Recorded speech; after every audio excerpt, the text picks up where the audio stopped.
Hi friends, this is Vinson. நம்ம சேனலுக்கு உங்களை எம்புடன் வரக்கு. நம்ம சேனல் வந்து பார்த்திங்கன்னா உங்களுடைய கெரியரை செட் பண்ணுறதுக்காக தான் பிஎஸ்சி அக்ரிகல்ச்சர் கவுன்சிலிங் சொந்தமாக நம்ம சேனலில் நிறைய வீடியோஸ் வந்து கொடுத்துருக்கோம். டிஎன்ஏயு கவுன்சிலிங் சொந்தமாக எந்த டவுட்டாக இருந்தாலும் நீங்கள் எப்போ வேணாலும் நீங்கள் கமெண்ட் பாக்ஸில் சொல்லுங்கள். அது மட்டும் இல்லாமல் உங்களுக்கு அடுத்த வீடியோவில் அதுக்குரிய ரிப்ளை வந்து பார்த்திங்கன்னா அடுத்த வீடியோவாக இருக்கும். சரியா? அதனால் தயவுசெய்து உங்களோட டவுட்ஸ் எல்லாமே கமெண்ட் பாக்ஸில் சொல்லுங்கள். நாம் அதுக்கு ஹெல்ப் பண்ணுறதுக்கு ரெடியாக இருக்கிறோம்.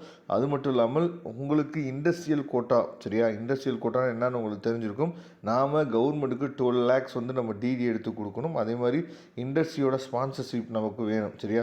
இந்த கைட்லைன்ஸ் எப்படி நம்ம அந்த ஃபார்மை ஃபில் பண்ணுறது, இந்த கைட்லைன்ஸ் உங்களுக்கு வேணும் அப்படின்னா நீங்கள் எப்போ வேணால் நம்மளை தொடர்பு கொள்ளுங்கள். நாம் உங்களுக்கு ஹெல்ப் பண்ணுறதுக்கு ரெடியாக இருக்கிறோம். நம்ம நம்பர் வந்து பார்த்திங்கன்னா டிஸ்கிரிப்ஷன் பாக்ஸில் இருக்குது, எடுத்து நீங்கள் எப்போ வேணாலும் தொடர்பு கொள்ளுங்கள்.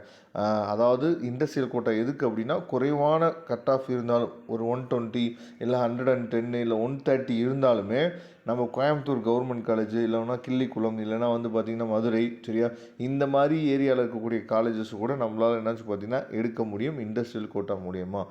அப்படிப்பட்ட தேவைகள் இருந்துச்சு அப்படின்னு எப்போ வேணால் தொடர்பு கொள்ளுங்கள். ஓகே, அதாவது அக்ரிகல்ச்சர் கவுன்சிலிங்கை பொறுத்த வரைக்கும் கொஞ்சம் வித்தியாசமான கவுன்சிலிங் சொல்லிட்டு நம்ம ஏற்கனவே நிறைய வீடியோவில் சொல்லிகிட்டே இருக்கோம். சரியா? அதுக்கு தகுந்த மாதிரி இப்போ ஃபேஸ் 1 கவுன்சிலிங் அப்படின்னா யாரை கூப்பிடுவாங்க, எப்படி கூப்பிடுவாங்க அப்படிங்கிறத பற்றி தான் இந்த வீடியோவில் நம்ம பார்க்க போகிறோம். சரியா?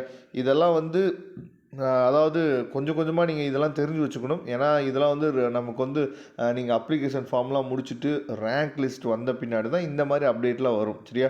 ரேங்க் லிஸ்ட்டு நம்ம சொல்லும் போது அக்ரிகல்ச்சர் கவுன்சிலிங்க்கு 2 ரேங்க் வரும். ஒன்று வந்து பார்த்திங்கன்னா ஜென்ரல் ரேங்க்கு, இன்னொன்று வந்து பார்த்திங்க அப்படின்னா கம்யூனிட்டி ரேங்க். இப்போ நீங்கள் பார்க்க போகிறது வந்து பார்த்திங்கன்னா ஜென்ரல் ரேங்க்கை வச்சு தான் கூப்பிடுவாங்க. கொஞ்சம் தெளிவாக இதை புரிஞ்சுக்கணும். இந்த வீடியோவை ஸ்கிப் பண்ணிடாதீங்க. சரியா?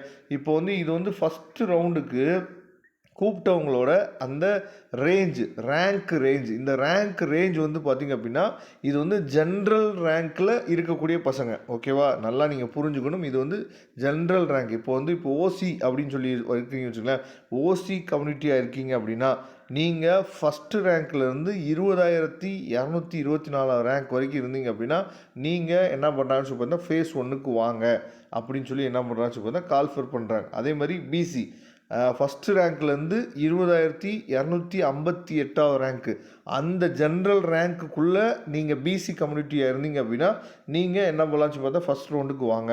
ஏன்னா இது நிறைய பேர் என்ன பண்ணி வைக்கும் அப்படின்னா கொஞ்சம் குழப்பிக்கும். அதாவது என்ன அப்படின்னா கம்யூனிட்டி ரேங்க்கு தான் இங்கே கொடுத்துருக்காங்க. ஏன்னா கேட்டகரி வைஸாக பிசி எம்பிசி அப்படின்னு சொல்லி தனித்தனியாக கொடுத்துருக்காங்கல்ல. அப்போ நம்ம கம்யூனிட்டியில் இத்தனை ரேங்க் வரைக்கும் வாங்க, அப்படி கிடையாது. சரியா?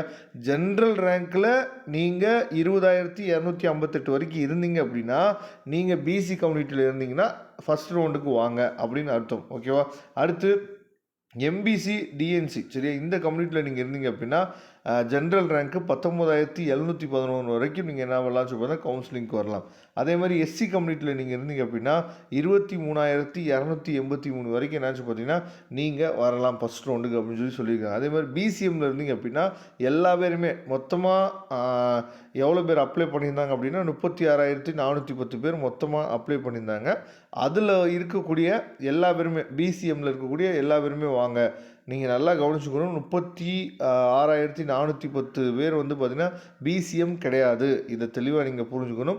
ஜென்ரல் ரேங்க்கு 36,410 வரைக்கும், அதுக்குள்ளே இருக்கக்கூடிய பிசிஎம் எல்லா பேருமே என்ன பண்ணுவாங்கன்னு பார்த்தீங்கன்னா ஃபஸ்ட் ஃபேஸுக்கு வாங்கன்னு சொல்லியிருக்காங்க. அவ்வளோதான்.